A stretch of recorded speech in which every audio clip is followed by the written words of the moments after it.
دستگاه 3 حالت داره، حالت دستی، نیمه و اتومات. دستی اینه که برای رانندگی کارته، مثلا بخوای دستی کار کنی یا مثلا خرابی باشه یا بخوای مثلا حالا شروع کارت باشه 0 تا 100 هر چیز اینا. عرضم بزرگتون که میاد رو دستی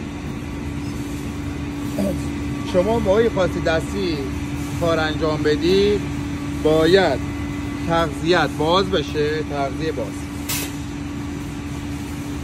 کلمپ فیدر بسته. خب بیاید این قسمت نگاه میکنید ببینید که جوش بالا خورده یا نه، جوش پایین خورده شده یا نه، یعنی زده شده یا نه. ما شیرازا می خورده شده، شما چیزیه میگی شاید. عرضم بزرگتون که پس ما جوشمون اوکی بود، اینجا اوکی بود. خب میخوایم الان دستی کار کنیم دیگه. خب دستی فیدر میزنیم،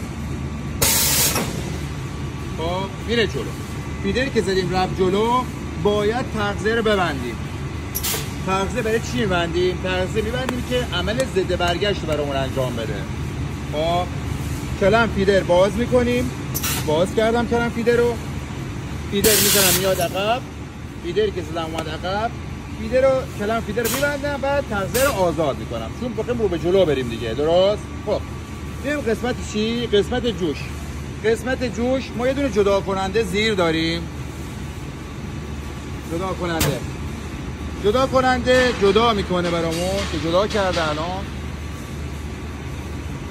خب بالانس میزنی میاد پایین، گان جلو یعنی هم گان بالا، یه دونه جوش و گان پایین و جوش. بعد گانا رو با باز کنید. خب همین حالت، این حالت دستیشه. خیلی رو حالت نیمه یه اتوماتیک خواستیم کار کنیم، میگم من استارت میزنم. خب چی استارت نمیخوره، کار نمیکنه. چرا؟ چون که رو حالت دستی باید بیام. خب تغذیه رو ببندم، کلم فیدر رو باز کنم. رو حالت نیمه و اتومات باید حتما تغذیه بسته، کلم به فیدر باز شود و رو نیمه و استارت. تمام. مرسی.